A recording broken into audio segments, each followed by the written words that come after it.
ओम श्री गणेशाय नमः। आज बुधवार है, 28 जनवरी का दिन है। आपका दिन शुभ हो, मंगलमय हो, ऐसी मैं प्रभु से प्रार्थना करती हूँ। आज 10वीं तिथि है माघ महीने की शुक्ल पक्ष की। वही कल 29 तारीख को गुरुवार को जया एकादशी का व्रत किया जाएगा। तो आइए आज के दिन सुनी जाने वाली सभी कथाओं का रसवादन कर लेते हैं। जैसे कि आज से माघ महीने के अंतिम 5 दिनों की शुरुआत हो चुकी है। सबसे पहले हम सीता माता की नित्य नेम की कथा जो है अंतिम 5 दिन बचे इनमें जरूर सुनेंगे। जानते हैं पहले यहाँ पर शुभ और अशुभ समय के बारे में। जैसा कि आप सभी को पता है आज 10वीं तिथि रहेगी शाम को 4:36 से। शाम को एकादशी लग जाएगी। आज 10वीं तिथि मान्य है। आज कृतिका नक्षत्र है जो कि सुबह 9:26 तक रहेगा। उसके बाद रोहिणी नक्षत्र लग जाएगा। साथ के साथ आप सभी आज जानते होंगे सबसे श्रेष्ठ और उत्तम जो समय रहेगा अभिजीत मुहूर्त की बात करेंगे। अभिजीत मुहूर्त हमें प्राप्त नहीं होगा क्योंकि आज बुधवार है। आज लाभ का चौकड़िया सुबह 7:12 से 8:34 तक रहेगा। इस समय किया गया कोई ही सत्कर्म बहुत लाभ देता है। इसके साथ अमृत काल का जो समय रहेगा 8:34 से 9:56 के आसपास रहेगा। वही राहु काल में किसी नए अशुभ काम की शुरुआत ना करें। आज राहु काल का जो समय रहेगा दोपहर में 12:39 से 2:01 के आसपास रहेगा। राहु काल में किसी नए और शुभ काम की शुरुआत बिल्कुल भी ना करें। अब आइए कथा का श्रवण कर लेते हैं। बस वीडियो के अंत तक बने रहें। इस वीडियो को शेयर कर दीजिए ताकि आज की पंचांग की आवश्यकता है जो कथा का श्रवण करना चाहता है। बुधवार गणेश जी का दिन हो। सिद्धि विनायक गणेश जी की कथा के अनुसार एक समय पहले की बात है। एक बहन और एक भाई रहा करते थे। बहन हर रोज अपने भाई का चेहरा देखकर ही खाना खाया करती। बहन रोज जल्दी उठती, घर का सारा काम करके जल्दी से अपने भाई के चेहरे को देखने के लिए निकल जाती थी। रास्ते में एक पीपल पेड़ के नीचे गणेश जी की मूर्ति थी। यहाँ पर वो नित्य हाथ जोड़कर कहती थी, हे गणेश जी महाराज, जैसा मेरा अमर सुहाग और जैसा मेरा अमर पीहर सबको देना। और रास्ते में जाते समय श्री गणेश जी महाराज की जय, सिद्धि विनायक गणेश महाराज की जय कहते हुए वो जाती थी। रास्ते में जाते समय उसके पैरों में जंगल के जो कांटे हैं वो चुभ जाया करते थे। एक दिन बहन ने अपने भाई को चेहरा देखा और वहाँ बैठ गई। भाभी ने पूछा, आपके पैर में क्या हुआ है? तो बहन ने कहा, रास्ते में आते समय जंगल के कांटे पैर में चुभ जाया करते हैं। कहकर बहन अपने घर चली गई। तब भाभी ने अपने पति से कहा, रास्ता साफ करा दीजिए। रास्ते से आते वक्त आपकी बहन के पैरों में कांटे लग जाते हैं। हमारी बहन को बहुत पीड़ा होती होगी। तब भाई ने कुल्हाड़ी ली और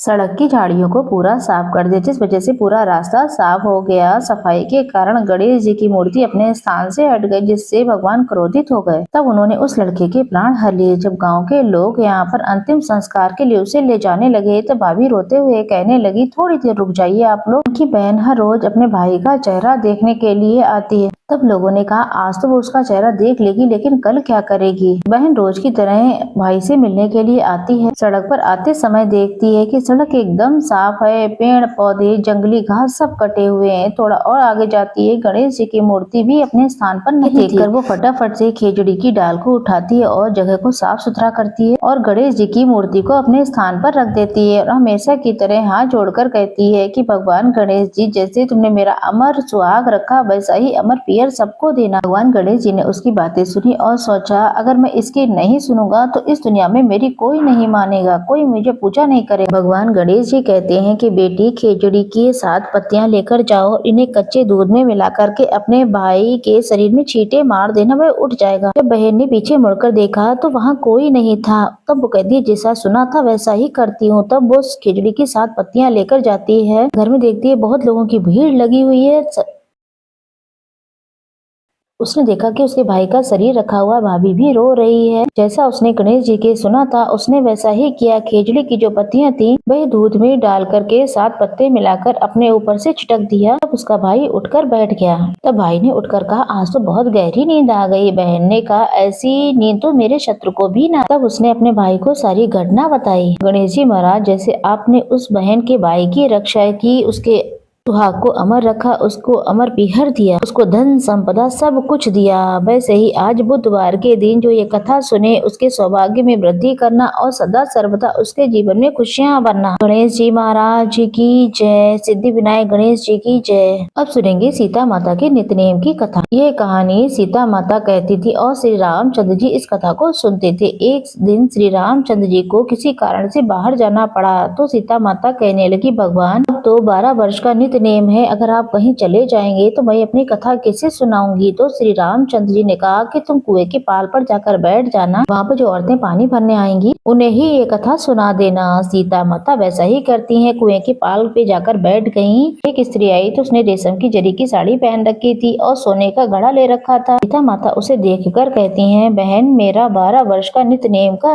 कहानी सुन लो। स्त्री बोली, मैं तुम्हारा नित्य नेम सुनूंगी तो मुझे घर जाने में देर हो जाएगी और मेरी सास मुझसे खूब लड़ेगी। तब उसने कहानी नहीं सुनी और वहाँ से चली गई। उसकी रेशम जरी साड़ी जो है फट गई, सोने का घड़ा मिट्टी में बदल गया। सास ने देखा और पूछा, ये किसका दोष अपने सर लेकर आई है। तब बहू ने बताया, कुएं के पास एक औरत बैठी थी, उसने कहानी सुनने के लिए कहा लेकिन मैंने नहीं सुनी, जिसका ये फल मुझे मिला। बहू की बात सुनकर सास जो है घड़ा लेकर और वही साड़ी पहनकर कुएं के पास पहुंची। सास को वहीं पर सीता माता बैठी हुई दिखाई दी। सीता माता ने कहा कि बहन मेरी कथा सुन लो। तब सास बोली, एक बार तो छोड़, मैं तो 4 बार सुन लूंगी। राम आए, लक्ष्मण आए, देश के पुजारी आए, नित्य नेम का नेम लाए, आओ राम बैठो राम, तभी रसोई जीमो राम, माखन मिश्री खाओ राम, दूध बतासा पियो राम, सूत के पलका मोठो राम, साल दुसाला ओढ़ो राम, ताल दुशाला ओढ़ो राम, जब भी बोलूं राम ही राम, राम समारे सबके काम, खाली भर भंडार भरे, सबका बेड़ा पार करेंगे, जय श्री राम जय श्री राम, जय जय राम जय जय राम।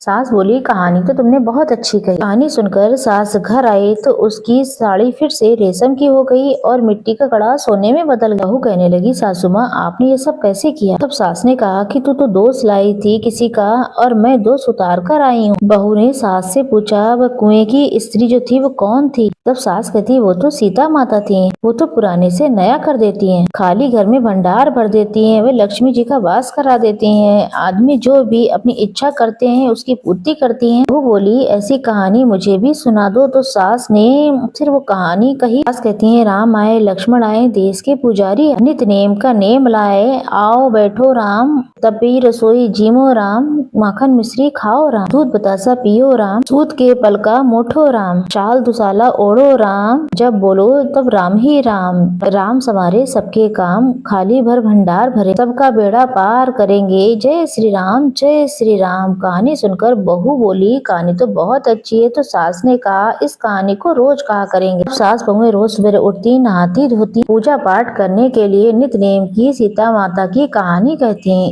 एक दिन उसने उनके यहाँ पर एक पड़ोसी आई और वो बोली, जरा सी आँच दे दो। वो कहने लगी, अभी आँच तो हमने लगाई नहीं है। तब पड़ोसी ने कहा, तुम सुबह 4 बजे उठ जाती हो, करती क्या हो। उन्होंने कहा कि सबसे पहले उठते हैं, पूजा पाठ करते हैं, सीता माता की नित्य नेम की कहानी कहते हैं। पड़ोसन ने उसकी बात सुनकर कहा कि सीता माता की कहानी कहने से तुम्हें क्या मिला। अब बोली, सीता माता की कहानी कहने से घर में भंडार भर जाते हैं, सारे काम सिद्ध हो जाते हैं, मन की इच्छाएं पूरी हो जाती हैं। पड़ोसन कहने लगी, बहन ऐसी कहानी हमें भी सुना। तब वो कहने लगी कि तुम भी इस कहानी को सुन लो। राम आए, लक्ष्मण आए, देश के पुजारी आए, नित्य नेम का नेम लाए, आओ राम बैठो राम। सारी कहानी सुनकर पड़ोसन कहने लगी, कहानी तो बहुत ही अच्छी लगी। अब वह पड़ोसन भी नित्य नेम की सीता माता की कहानी कहने लगी। कहानी कहने पर सीता माता ने पड़ोसन के भी भंडार भर दिए। ये सीता माता, जैसे आपने उसके भंडार भरे वैसे ही आप हमारे भी भंडार भरना और सबकी सारी मनोकामनाएं पूरी करना। कहानी सुनने वाले और कहानी कहने वाले भी सदा सर्वदा खुशियों के श्रेष्ठ रूप में अवसर मिले। बोलिए सीता माता की जय, श्री रामचंद्र भगवान की जय। प्रिय श्रोताजनों, ये माघ महीने के अंतिम 5 दिनों में नियमित रूप से सीता माता की कथा का नित्य नेम से श्रवण करेंगे। तो अगर आप रोज सुनना चाहते तो हमारे चैनल से जुड़े रहें।